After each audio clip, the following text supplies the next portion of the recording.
Et bien aujourd'hui, nous attaquons le chapitre 26. Longtemps après le départ des Allemands, Marie demeura prostrée, inerte et sans réaction sur son lit où sa mère et sa sœur l'avaient couchée. Allongée en position fœtale, Teufel, blotti contre elle, sa grosse tête rousse aux yeux ronds et protecteurs, posée sur les jambes de sa jeune maîtresse. Marie, le regard délavé de souffrance, était mortellement frappée. Elle se trouvait au-delà des larmes, qui peut-être auraient pu la soulager. Elle fixait, depuis des heures, sans même la voir, la fenêtre grande ouverte sur l'été et les champs des rouges-gorges. Léa avait aidé sa mère et Noémie à remettre un peu d'ordre dans le château, mais certains dégâts ne se rattraperaient pas avec un simple coup de balai ou d'éponge. Alors, voyant qu'elle ne pourrait rien faire de plus, la petite fille, inquiète pour sa sœur, avait grimpé les escaliers menant à sa chambre avec la vivacité d'un écureuil. Elle trouva Marie dans la même posture où elle avait laissé. Doucement, elle s'assit sur le grand lit à baldaquin et appela à mi-voix. « Marie, Marie !» Mais celle-ci, prostrée, aussi livide qu'une morte, ne semblait pas l'entendre. La petite, le cœur étreint d'inquiétude, se précipita près d'elle, la secouant presque violemment en criant « Marie, Marie, réponds-moi !» Au bout de quelques instants, la jeune fille cligna des yeux et sembla enfin remarquer la présence de sa petite sœur. « Léa ?» fit-elle d'une voix sans timbre, si faible, si désespérée, qu'elle semblait l'incarnation même de la douleur. Consternée, la petite prit sa grande sœur dans ses bras, essayant malgré tout de la réconforter. Mais comment console-t-on à 10 ans sa sœur qui vient de perdre son premier amour? « Marie, dis-moi quelque chose. Tu ne vas pas faire la belle au bois dormant et dormir pendant les 100 prochaines années. Regarde, il fait déjà presque nuit. » Mais Marie ne jeta qu'un bref regard délavé de souffrance à sa jeune sœur, sans un mot. Léa ne fut même pas sûre qu'elle avait vu réellement. Alors, résolument, elle la secoua par les épaules en s'exclamant « Hé, ma vieille, réveille-toi! Tu oublies Gulliver?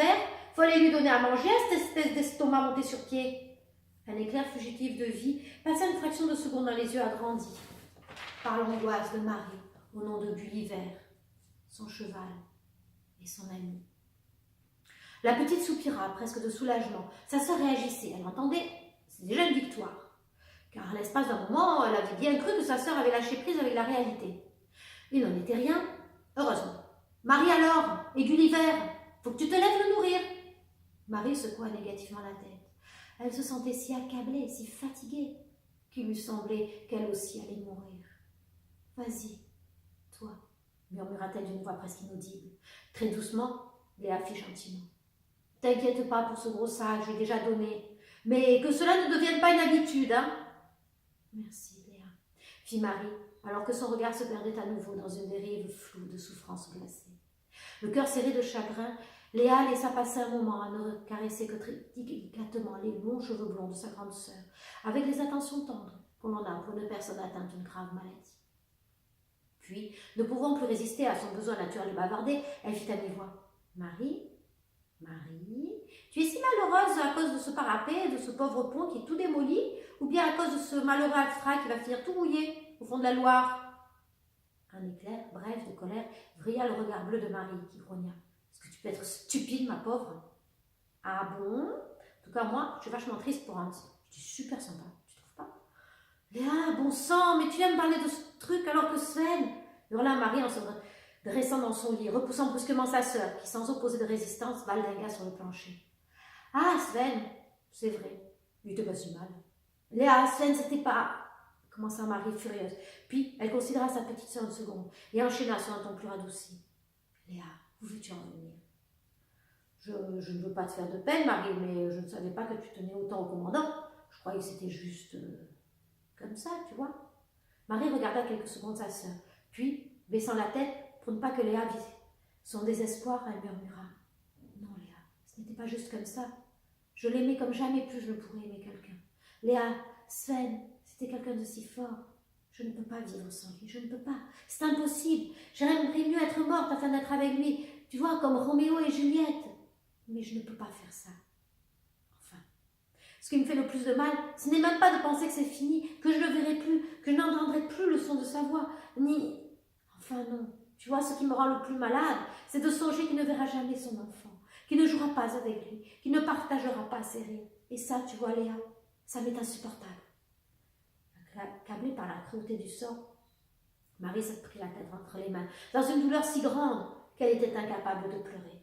Stupéfaite, prise de court par les confidences de sa sœur, Léa avança timidement une main, serrant légèrement l'épaule de Marie. « Marie, que dis-tu? Je ne comprends rien de rien. De quel enfant tu parles ?» Marie releva lentement son visage étiré de chagrin, blême, où seuls 2 cernes bleuâtres donnaient une sorte de semblant de couleur. « Mais Léa, du mien, je vais avoir un bébé. » En disant cela, ses yeux reprirent fugitivement une apparence de vie. « Toi? Un bébé !» balbutia Léa sans pourtant parvenir à comprendre que Marie, la sienne, sa sœur, puisse avoir un enfant.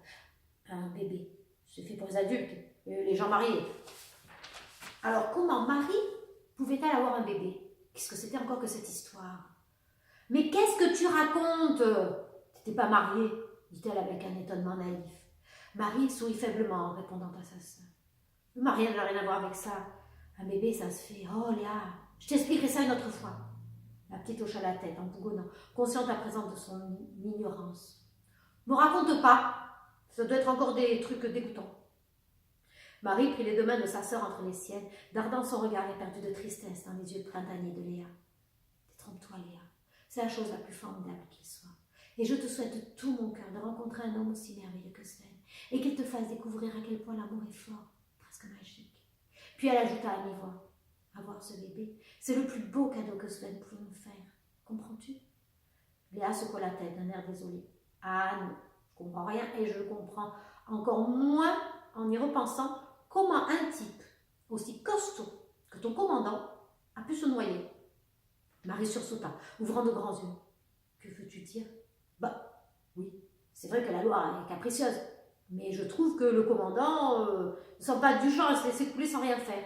Ça, j'y crois pas. Surtout que maintenant, je sais qu'il avait une bonne raison de nager et de s'en sortir. Tu ne crois pas ?»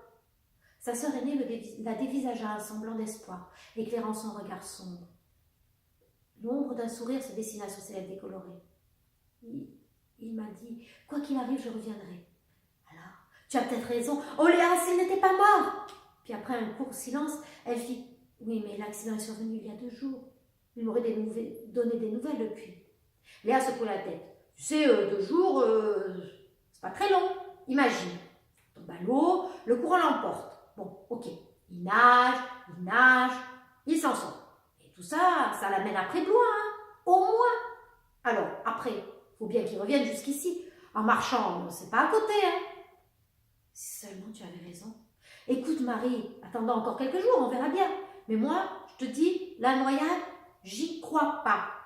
Marie prit sa sœur contre elle. Elle la serra fort entre ses bras.